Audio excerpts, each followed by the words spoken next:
पेश है राजस्थान की बड़ी खबरें।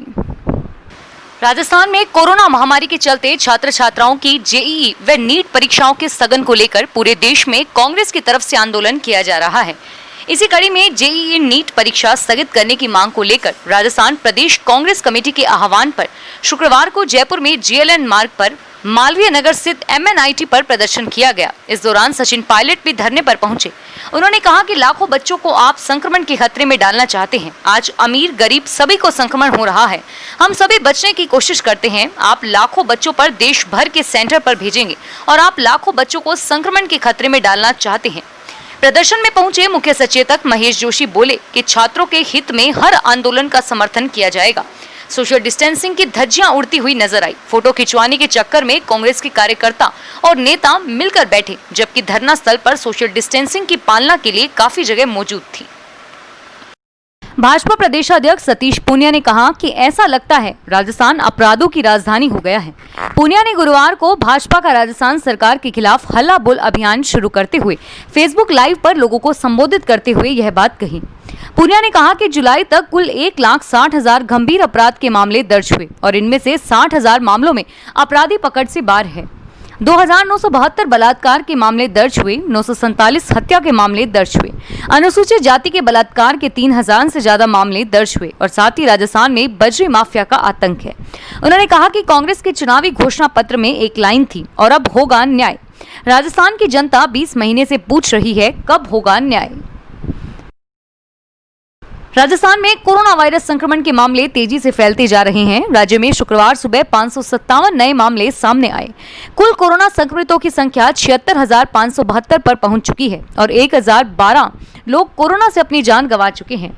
आज सुबह 7 की मौत दर्ज हुई है और वहीं राज्य में एक्टिव केस की संख्या 14,730 हो चुकी है। राजस्थान के जोधपुर, जयपुर और बीकानेर में लगातार कोरोना के बड़ी संख्या में पॉजिटिव केस सामने आ रहे हैं। राजस्थान में छितराई बारिश जारी है, लेकिन भारी बारिश का दौर थमा हुआ है। हालांकि मौसम विभाग के अनुसार राज्य में शुक्रवार से मानसून फिर से सक्रिय होगा और शनिवार और रविवार को जयपुर सहित पूरे प्रदेश में तेज बारिश हो सकती है। मौसम केंद्र जयपुर के निदेशक आर.एस. शर्मा के अनुसार झारखंड के ऊपर एक कम दबाव का क्षेत्र बना है। इसके प्रभाव से पूर्वी राजस्थान में 28 से मानसून फिर सक्रिय होगा और इससे शनिवार और रविवार को पूर्वी राजस्थान के कोटा, जयपुर, उदयपुर संभाग में भारी से अति बारिश हो सकती है और वहीं पश्चिमी राजस्थान के बीकानेर और जोधपुर संभाग में 1-2 स्थान पर भारी बारिश हो सकती है। अगले एक सप्ताह तक मानसून पूरे राजस्थान पर छाया रहेगा और बारिश औसत से अधिक हो सकती है और वहीं 4 से 10 सितंबर के बीच पश्चिमी राजस्थान में बारिश में कमी आएगी। राजस्थान में सियासी संकट थमने के बाद मुख्यमंत्री बदलने की मांग करने वाले पूर्व उप मुख्यमंत्री सचिन पायलट के अधीन रहे पीडब्ल्यूडी में तबादलों पर बैन होने के बावजूद राज्य सरकार ने बड़ी प्रशासनिक सर्जरी कर दी है। राज्य सरकार ने गुरुवार को अलग अलग कई सूचियां जारी कर 11 अतिरिक्त मुख्य अभियंता और 122 एक्सीएन, जेईएन समेत कुल 140 अधिकारियों का तबादला कर दिया रहा है। ऐसा माना जा रहा है कि पीडब्ल्यूडी विभाग में पायलट के लगाए कार्मिकों पर तबादलों की गाज गिरी है। कोरोना संक्रमण के कारण अंतर्राष्ट्रीय उड़ानों पर रोक है। ये उड़ानें कब शुरू होंगी, इसे लेकर अभी असमंजस की स्थिति है। जयपुर में पर्यटन निगम के अधीन पैलेस ऑन व्हील ट्रेन को नवंबर से शुरू करने की तैयारियां की जा रही है। कोरोना संक्रमण के कारण ट्रेन की सितंबर और अक्टूबर की बुकिंग को नवंबर-दिसंबर में शिफ्ट किया गया है। इस सुविधा के लिए पर्यटकों से किसी भी तरह का शुल्क नहीं लिया गया है। आरटीडीसी प्रशासन के अनुसार पैलेस ऑन व्हील में 82 सीट हैं और आगामी 2 साल के लिए ट्रेन की 50% सीटें बुक है। राजस्थान के सरकारी कॉलेजों में शिक्षण का कार्य 9 सितंबर से शुरू होगा। सरकारी कॉलेजों में स्नातक प्रथम वर्ष में एडमिशन के लिए मेरिट और वेटिंग लिस्ट जारी कर दी गई है। जिन अभ्यर्थियों का नाम मेरिट और वेटिंग लिस्ट में आया है, उनके मोबाइल पर मैसेज आने के बाद निर्धारित तिथि तक शुल्क जमा कराना होगा। लिस्ट में नाम आने वाले अभ्यर्थियों को 2 सितंबर तक ई मित्र पर शुल्क जमा करवाना होगा, अन्यथा उन्हें डिफॉल्टर घोषित कर दिया जाएगा और प्रवेश नहीं मिलेगा। प्रवेशी स्टूडेंट्स की प्रथम सूची 5 सितंबर को जारी की जाएगी। एडमिशन लेने वाले अभ्यर्थियों का वर्ग निर्धारण और विषय आवंटन 8 सितंबर तक होगा। इसके बाद कॉलेजों में ऑनलाइन स्नातक प्रथम वर्ष का शिक्षण कार्य 9 सितंबर से शुरू किया जाएगा। राजस्थान अनुसूचित जाति जनजाति वित्त एवं विकास सहकारी निगम लिमिटेड की ओर से राज्य के अनुसूचित जाति जनजाति, सफाई कर्मचारी, दिव्यांगजन एवं अन्य पिछड़ा वर्ग के व्यक्तियों को स्वरोजगार के लिए ऋण रियायती ब्याज दर पर ऑनलाइन आवेदन से उपलब्ध करवाया जाएगा।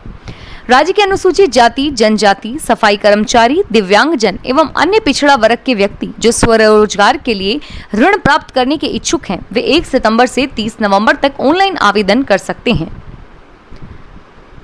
बीकानेर के रानी बाजार के बांद्रोकाबाद स्थित घर को आग लगाने की कोशिश और जान से मारने के लिए फायरिंग का मुकदमा दर्ज करवाने परिवादी थाने पहुंचा तो हिस्ट्री शीटर ने एसआई को फोन कर देख लेने की धमकी दे दी। पुलिस उसे तलाश रही है। 23 अगस्त की रात को करीब 2:20 पर आपसी रंजिश के कारण रानी बाजार स्थित बादराबास में इस्लाम भाटी के घर आगजनी और फायरिंग की घटना हुई थी। इस्लाम ने हिस्ट्री शीटर भुट्टोकाबाद निवासी सलमान भुट्टा, कुचीलपुरा निवासी इरफान कायम खानी पर आरोप लगाया और मुकदमा दर्ज करवाने कोटगेट थाने पहुंचे। इस दौरान हिस्ट्री शीटर सलमान ने थाने में एसआई शंकर लाल को फोन पर धमकी दी। महामारी और आपदा के समय एनसीसी कैडेट्स के योगदान को लेकर बातचीत करके देश के रक्षा मंत्री डिजिटल प्लेटफॉर्म पर आए और देश भर से चुनिंदा कैडेट्स से बातचीत की। इस दौरान एनसीसी कैडेट्स के लिए प्रशिक्षण के लिए एक ऐप भी लॉन्च किया गया। एनसीसी कैडेट्स के साथ ही एनसीसी अफसर भी इस कार्यक्रम में मौजूद रहे। रक्षा मंत्री राजनाथ सिंह ने वीडियो कॉन्फ्रेंसिंग के जरिए कैडेट्स से बातचीत भी की। इस दौरान जयपुर की महारानी कॉलेज की छात्रा को भी रक्षा मंत्री से बातचीत करने पर उनसे सवाल पूछने का मौका मिला। छात्रा सलोनी ने देश सेवा को लेकर रक्षा मंत्री से सवाल किया तो उन्होंने उसी अंदाज में सलोनी के सवाल का जवाब दिया।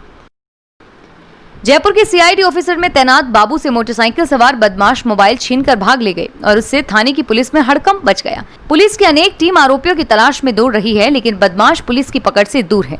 सीआईडी में नियुक्त बाबू सुनील कुमार चोमू पुलिया के पास अपने दोस्त के साथ खड़ा था, जिसके हाथ में मोबाइल था। इसी दौरान सामने से मोटरसाइकिल से आए बदमाश झपट्टा मारकर बाबू के हाथ से मोबाइल छीनकर भाग गए।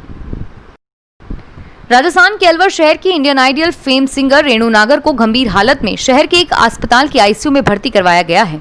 एक दिन पहले रेणु के प्रेमी रवि नट ने जहरीला पदार्थ खा लिया था। इसके बाद देर रात इलाज के दौरान उसकी मौत हो गई। प्रेमी की मौत की खबर सुनने के बाद सिंगर रेणु नागर भी मानसिक तनाव में आने के बाद बेहोश हो गई। उसे बेहोशी की हालत में ही शहर के मित्तल अस्पताल में भर्ती करवाया गया। राजस्थान में उदयपुर से एक अजीबोगरीब मामला सामने आया, जो इन दिनों क्षेत्र में खासा चर्चा का विषय बना हुआ है। गांव के सरपंचों और पुलिस ने जब बात नहीं मानी तो बेजुबा जानवर बकरी ने अपने लिए न्याय कर सभी को हैरत में डाल दिया। मामला उदयपुर के वल्लभनगर तहसील के खेरोदा थाने का है। यहाँ एक बकरी के 2 मालिक होने का विवादास्पद मामला सामने आया था। इस पर खेरोदा थाने की टीम ने दोनों ही मालिकों को बकरी के मेमने और बकरी को लेकर उपस्थित होने को कहा और इसके बाद बकरी ने अपने मेमने के पास जाकर उसे दूध पिलाया और पूरे मामले का खुलासा कर दिया। राजस्थान में इन दिनों टिड्डियों के बच्चे यानी कि होपर्स ने किसानों और राज्य सरकार की चिंता बढ़ा दी है। मॉनसून की बारिश के बाद करोड़ों की तादाद में होपर्स जमीन से बाहर निकल रहे हैं और फसल को नुकसान पहुंचा रहे हैं। कृषि विभाग और टिड्डी चेतावनी संगठन लगातार इन होपर्स को नष्ट करने का प्रयास कर रहे हैं और दावा यह किया जा रहा है कि स्थिति पूरी तरह नियंत्रण में है।